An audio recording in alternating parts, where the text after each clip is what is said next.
তাত্তাবি'a মিল্লাতাহুম। আল্লাহ রাব্বুল আলামিন বলেন, তোমাদের ব্যাপারে তারা ততক্ষণ রাজি খুশি হবে না হাত্তা তাত্তাবি'a মিল্লাতাহুম, যতক্ষণ না ভাববে তারা তোমরাও তাদের জাতি ভাই, ততক্ষণ পর্যন্ত এরা আমাদের প্রতি রাজি খুশি হবেই না। যতই আপনি পাহারা দেন, যতই বলেন পাহারা দেওয়ার কথা, যতই তাদেরকে আগলায় রাখেন, সত্যি কথা বলবেন, আমাদের আঞ্চলিক ভাবে বিভিন্ন বাড়ির পর পর, বিভিন্ন গ্রামের পর পর সনাতন ধর্মীরা আছে না নাই? কবে দিন আমরা হামলা করছি আমরা। এই যে এত বছর গেল, হিন্দুদের পক্ষে সরকার গেল, কত হিন্দু ছেলেরা কত ধরনের কথাবার্তা রসুলকে নিয়ে, ইসলাম নিয়ে বললো। আমরা কবে কোন দিন আমাদের পাশের বাড়ি গিয়ে ভাঙচুর করছি? সত্যি সারা দেশে আপনাকে আমি একেবারে প্রলয় সহ বলে দিব,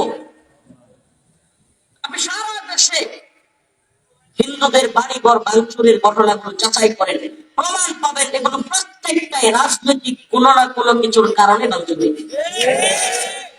একেবারে কাছের প্রমাণ দিয়ে শুরু করি।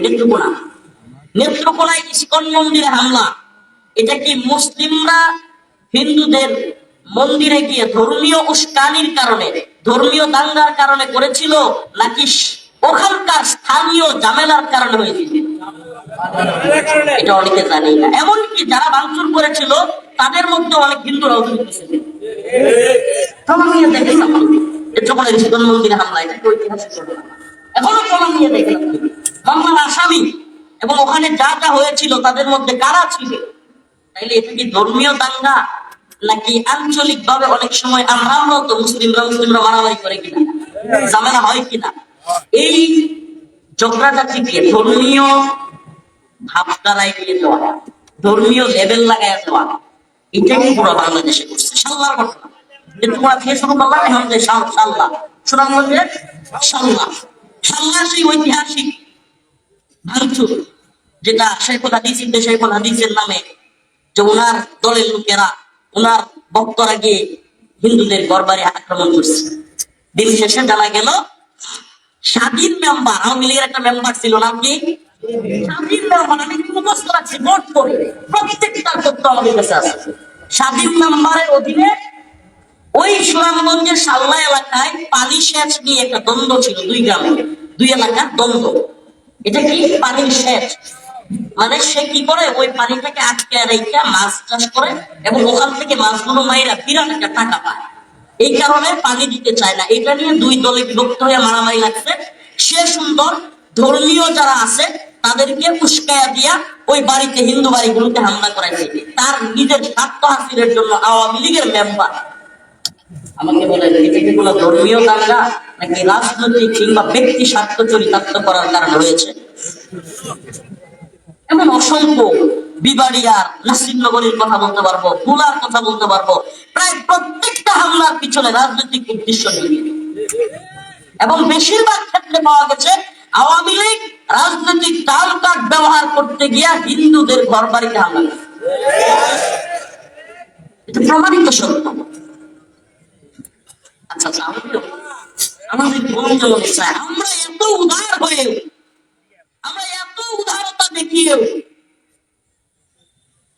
আমি এটা সবার সামনে বলতেছি, হিন্দু কেউ থাকতে পারেন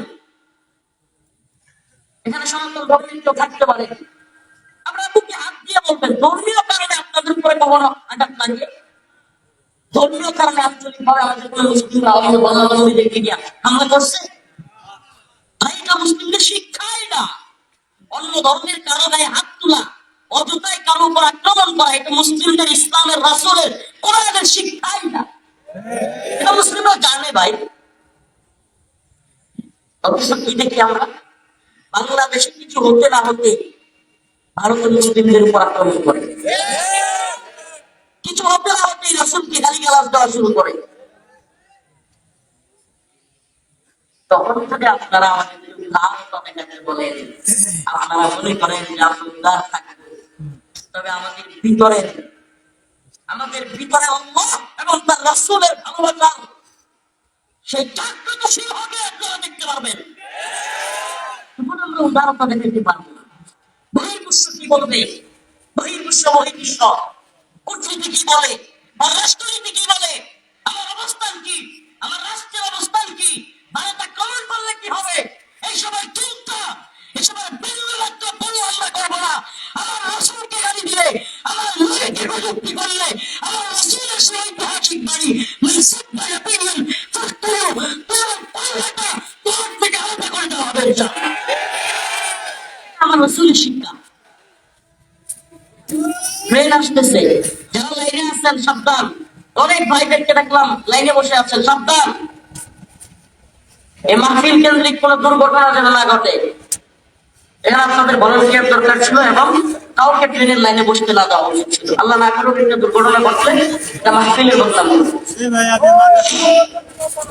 তো বলতেছিলাম আমরা কূটনীতি, পররাষ্ট্রনীতি, বহির্বিশ্ব কি বলতেছে এগুলো আমরা ততক্ষণ বুঝি, ততক্ষণ শুনি, যতক্ষণ আমাদের ইসলামের এবং রসুলের উপরে আঘাত না করে।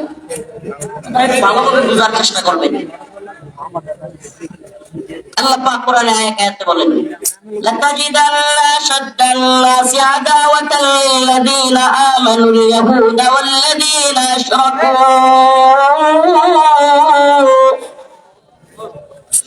আল্লাহ রাব্বুল আলামিন বলেন, লাতাজিদান্না আশাদ্দান নাস আদাওয়াতাল লিল্লাযীনা আমানুল ইয়াহুদা ওয়াল্লাযীনা আশরাকু। তোমরা মুমিনদের কঠিন শত্রু হিসেবে মানুষদের মধ্য থেকে আদাওয়াতা আল্লাযীনা আমানুল ইয়াহুদ আদাওয়াতাল লিল্লাযীনা আমানুল ইয়াহুদ, তোমরা প্রথমেই মুমিনদের কঠিন শত্রু হিসেবে মানুষদের থেকে পাবে ইহুদিদেরকে, কাদেরকে? ওয়াল্লাযীনা আশরাকু, তারপরে পাবে মুশরিকদেরকে। কূটনীতি, এটা কূটনীতি, কোরআনে কূটনীতি শিখায় দিচ্ছে আপনাকে। আপনার পররাষ্ট্রনীতি কি হবে এটা কোরআন বলে দিচ্ছে। মুসলিমরা যেন কোনোভাবেই ইহুদিদেরকে বন্ধু না মনে করে, এটা আল্লাহর হুকুম। এটাই কূটনীতি, এটাও আমার পররাষ্ট্রনীতি। এরপরে ওয়াল্লাযীনা আশরাকু, এবং মুশরিকরা হলো মুসলমানদের সবচাইতে কঠিন শত্রু। আমাকে বলেন, আল্লাহ পাক 1500 বছর আগে বলছেন, বর্তমান পৃথিবীতে মিলায় দেখেন তো মুসলিমদের উপর সবচেয়ে বেশি নির্যাতন যে দুটা দেশ করতেছে, যে দুইটা ধর্মের লোকেরা করতেছে, যে দুইটা জায়গায় হচ্ছে, আসলে একটু মিলাই কোরআনের সাথে আমরা একটু মিলাই। একটা জায়গা হলো ফিলিস্তিন, একটা জায়গার নাম কি? ফিলিস্তিন।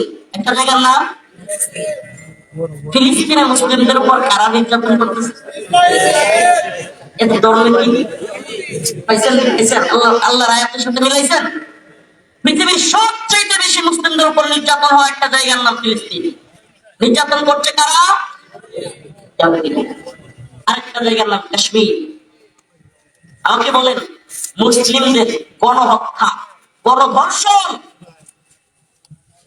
বিয়ের দিন বিয়ের পিঁড়ি থেকে তুলে এনে মুসলিম মেয়েকে একেবারে খুব ধর্ষণ করে, তারপরেও ওদেরকে কারাগার থেকে ছেড়ে দেওয়া হয়, ওরা মিষ্টি বিতরণ করে। ভারতের থেকে আমার খেয়াল আছে, এরা এগুলো করতেছে। তো দুইটা জায়গায়, একটা কাশ্মীর, একটা ফিলিস্তিন। মুসলিমদের সবচেয়ে কঠিন শত্রু হিসেবে তোমরা পাবে ইহুদি এবং মুশরিকদের। এটাই পররাষ্ট্রনীতি।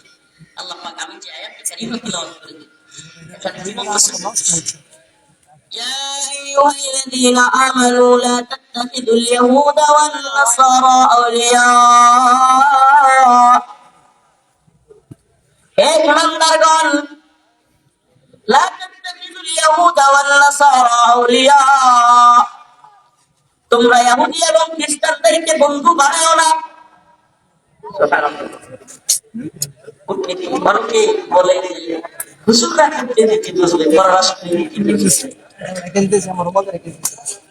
হুজুররা পররাষ্ট্রনীতির কথা বললে কোরআন সুন্নাহর কথা বলে, কোরআন সুন্নাহ আবার কিসের পররাষ্ট্রনীতি? এ ধরনের সুশীল বুদ্ধিজীবীর অভাব নাই। কিন্তু বাস্তবতা কি? আল্লাহর কোরআনে পররাষ্ট্রনীতি কূটনীতি আছে না নাই? আছে না নাই? আল্লাহ পাক নিজে বর্ণনা করেছেন, يا أيها الذين آمنوا لا تتخذوا اليهود والنصارى أولياء بعضهم أولياء بعض ومن يتولهم منكم فإنه منهم إن الله لا يهدي القوم الظالمين। আল্লাহ তাআলা সুস্পষ্ট বলে দিচ্ছেন, হে ঈমানদাররা, লা তাত্তাখিযুল ইয়াহুদা ওয়ান নাসারা আউলিয়া, তোমরা ইহুদি এবং খ্রিস্টানদেরকে বন্ধু বানায়ো না। বাদুহুম আউলিয়া বাদ, এরা তো নিজেরাই নিজেদের বন্ধু। ওমাই ইয়াতাওয়াল্লাহুম মিনকুম ফাইন্নাহু মিনহুম, তোমাদের মধ্যে যারা তাদের দলের অন্তর্ভুক্ত হবে, তোমাদের মধ্যে যারা তাদেরকে বন্ধু বানাবে, তোমরা জেনে রাখো তারাও তোমাদের বন্ধু নয়, তারা তাদেরই বন্ধু।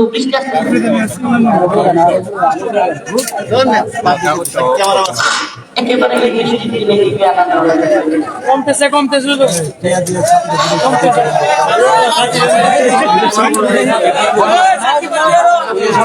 মিষ্টি থাকলে কি না থাকলে কি, আমি যদি পত্রিকাতে নিয়ে আপনাদের সামনে আসতে পারি না, আপনারা কি কোরআনের ভালোবাসায় চলতে পারবেন না? অনেক আজকে না হয় কোরআনের জন্য আমাদেরকে আন্দোলনের কথা অনেকে সবক শেখায়।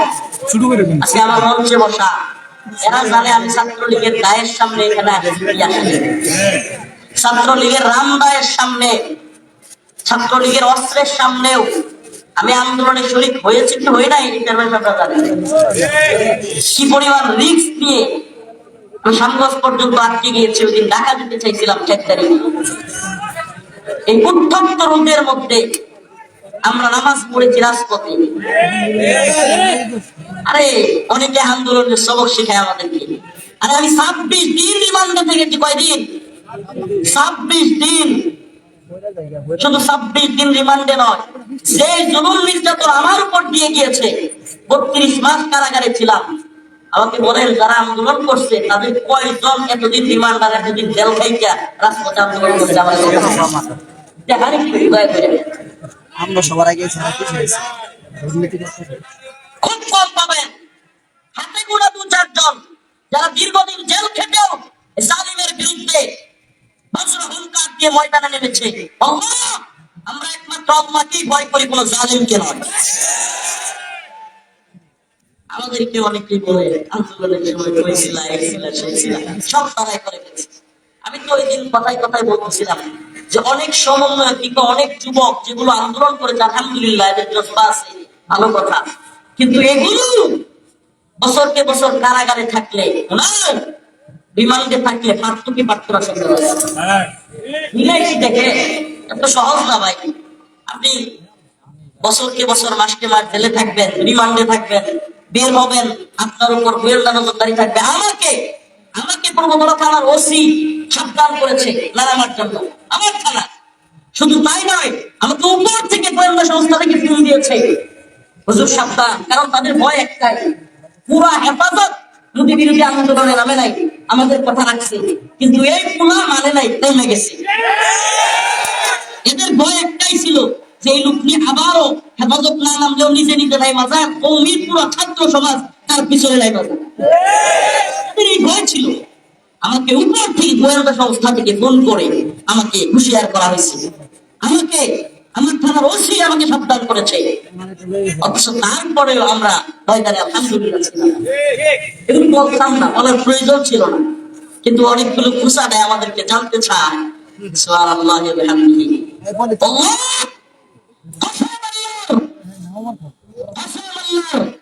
আমরা একমাত্র আল্লাহকেই ভয় করি।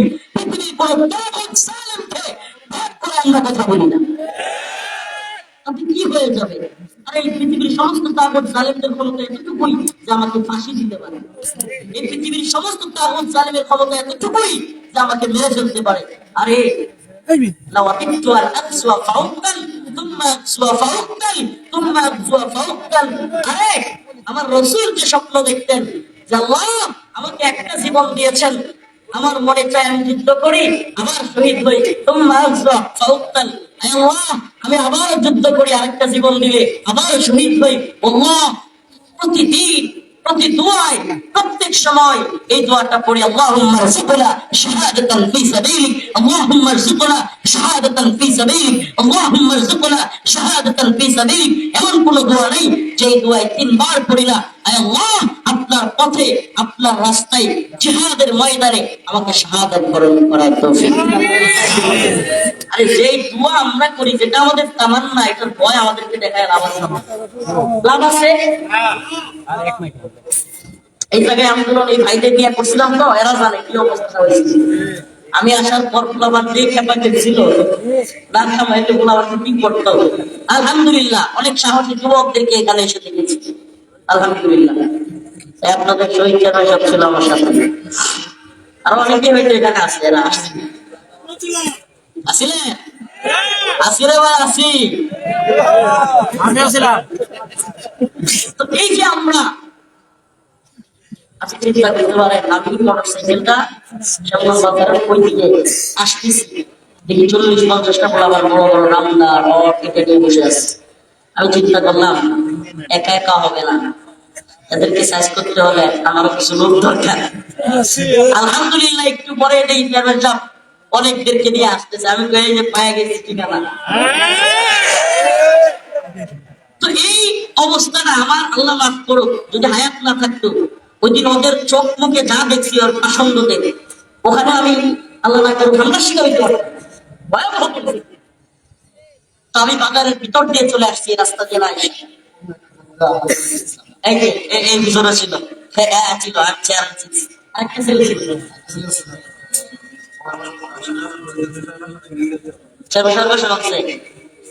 আর যদি আমার চেহারাটা দেখতো, কারণ আমি তো জানি জাতীয় আন্দোলনে শরীর করি, নাইলে আর আমার কি করতো,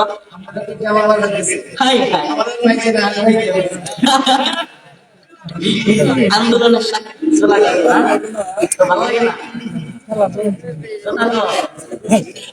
এই মানুষগুলোর উপর দিয়ে কি নির্যাতন হইতো আমি না পারলে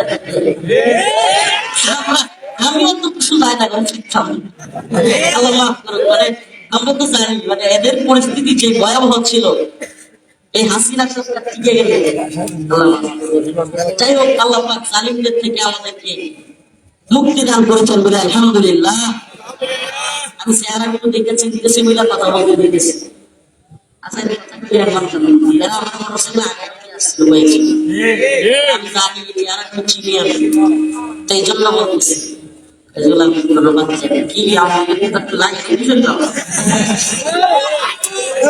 বিষয়টা হলো কি, বিষয়টা হলো জালেমের বিরুদ্ধে যে দাঁড়াবে অবশ্যই তার প্রতিদান আল্লাহর কাছে রয়েছে। সুবহানাল্লাহ। আয়াত যেটা তেলাওয়াত করেছিলাম, ইয়া আইয়ুহাল্লাযীনা আমানু লা তাত্তাখিযুল ইয়াহুদা ওয়ান নাসারা আউলিয়া, তোমরা ইহুদি এবং খ্রিস্টানদেরকে বন্ধু বানায় না। এটা কার ঘোষণা? কষ্ট দিতে হবে, নামাজ নিয়ে আসতে পারবে না, শেষ করে দিল শরীর ভালো। এটা আমি চোখ নিয়ে আসতে একটু ভালো হয়, খুব কষ্ট দিয়েছে।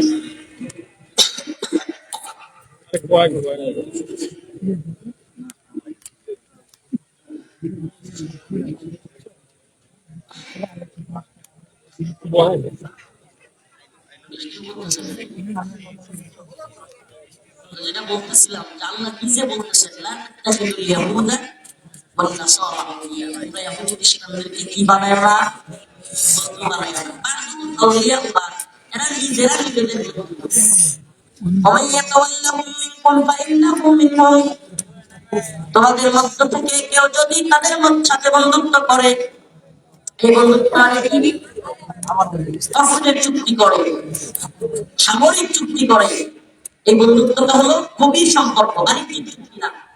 বিভিন্ন ব্যবসা বাণিজ্য কাফেরদের সাথে থাকতে পারে, কিন্তু সাবধান, রাষ্ট্রের নিরাপত্তার নামে কোন জালেমের সাথে, সাপের মাথা আমেরিকার সাথে কিংবা ব্রিটেনের সাথে সামরিক চুক্তি হলে এই বন্ধুত্বের জন্য অবশ্যই মুসলিমদেরকে কিন্তু কঠিন বাধা দিতে হবে।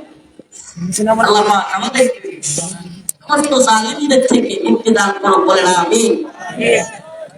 আমাদের আজকের আলোচনায় আমি যেটা মেসেজ দিতে চাইলাম আপনাদেরকে, ইহুদি খ্রিস্টানরা আমাদের বন্ধু নয়, মুশরিকরা আমাদের বন্ধু নয়। আমরা যতই এদেরকে মহাব্বতের কথা বলি, যতই এদেরকে নিরাপত্তা দেওয়ার কথা বলি, এরা আমাদেরকে পিঠ দেখাবে। আজকে দেখুন, আমরা এদেরকে ভালোবাসার কথা বলি, আঁকিয়ে রাখার চেষ্টা করি, অথচ এরা কি করতেছে? পার্বত্য অঞ্চলে আমাদের বাংলাদেশকে বিচ্ছিন্ন করে দেওয়ার পায়তারা করতেছে, করতেছে কি করে নাই?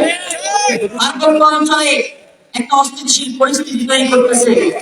আমি বর্তমান সরকার যারা আছে, এই মিডিয়ার মাধ্যমে তাদের কাছে যদি আমাদের কথাগুলো পৌঁছায়, তাহলে তাদের কাছে আমাদের আবেদন হলো, হাসিনা নাই, এদেরকে এত সুযোগ দেওয়ার টাইম নেই। আমার দেশের সেনা সদস্যদেরকে এরা সন্ত্রাসী স্টাইলে আঘাত করে মারবে। আমার দেশের সেনাবাহিনীর সেনা সদস্যদের মাদের হাহাকার, চিৎকার, সন্তানদের করুণ চাহনি আমরা দেখতে চাই না। এই পার্বত্য চট্টগ্রামের সন্ত্রাসীদের থামানোর সময় এসেছে। এরা বলে পাহাড় থেকে সেনা শাসন উঠিয়ে দাও, বাঙালিদেরকে উঠিয়ে দাও, সেনা বাহিনী উঠিয়ে দাও, আমাদের পাহাড় লাগবে। বাপ দাদাদের পাইছিস না, হাসিনা স্টাইলের কথা বলো। বুঝে গোপালগঞ্জেতে সূর্য উঠেছে, বাকিটা কইলাম না, লাল হয়েছে না, ওদেরও লাইন করতে হবে। এই পার্বত্য অঞ্চলে যেগুলো বেশি লাফালাফি করতেছে, সেনাবাহিনীর পাশে, সরকারের পাশে, এখন প্রয়োজন হলো এদের অস্থিতিশীলতা ভঙ্গের জন্য সেনাবাহিনীকে সর্বোচ্চ পাওয়ার দেওয়া। এরা কিভাবে আমার দেশের একটা অঞ্চলকে বিচ্ছিন্ন করবার পায়তারা করে, এদের দাঁত ভাঙা জবাব দেওয়ার জন্য সেনাবাহিনীকে অর্ডার দেওয়া এখন সময়ের দাবি। এরা এখানে অস্থিতিশীল করে তুলে এই সরকারকে চ্যালেঞ্জের মধ্যে ফেলতে চায়, নতুন সরকারকে বিপদে ফেলতে চায়। হাসিনা দালালি করতেছে, ভারতের দালালি করতেছে। এই সমস্ত দালালদেরকে আমরা হুঁশিয়ার করে দিতে চাই এবং একথাও বলতে চাই, যদি আমাদের কোনো সহযোগিতা লাগে, ইসলামপন্থীদের কোনো সহযোগিতা লাগে পার্বত্য চট্টগ্রামে সন্ত্রাসী মুক্ত করার জন্য, ইনশাআল্লাহ আমরা সর্বোচ্চ ভাবে দিনের জন্য প্রস্তুত আছি। ইনশাআল্লাহ দেশের জন্য আমরা জীবন দিতে প্রস্তুত আছি। ইনশাআল্লাহ দিনের জন্য জীবন দিতে প্রস্তুত আছি। ইনশাআল্লাহ ভূখণ্ডের জন্য প্রয়োজন হলে জীবন দিয়ে দিব। ইনশাআল্লাহ তবু আমরা আমাদের সেনা সদস্যদেরকে এই সন্ত্রাসীদের হাতে আর মরতে দেখতে চাই না। আল্লাহ পাক আমাদের সবাইকে দ্বীনের সঠিক বোঝ দান করুন। আমিন। ভূখণ্ডের প্রতি, দ্বীনের প্রতি ভালোবাসা তৈরি করুন এবং ইসলামের শত্রু এবং মিত্র চিনবার তৌফিক দান করুন।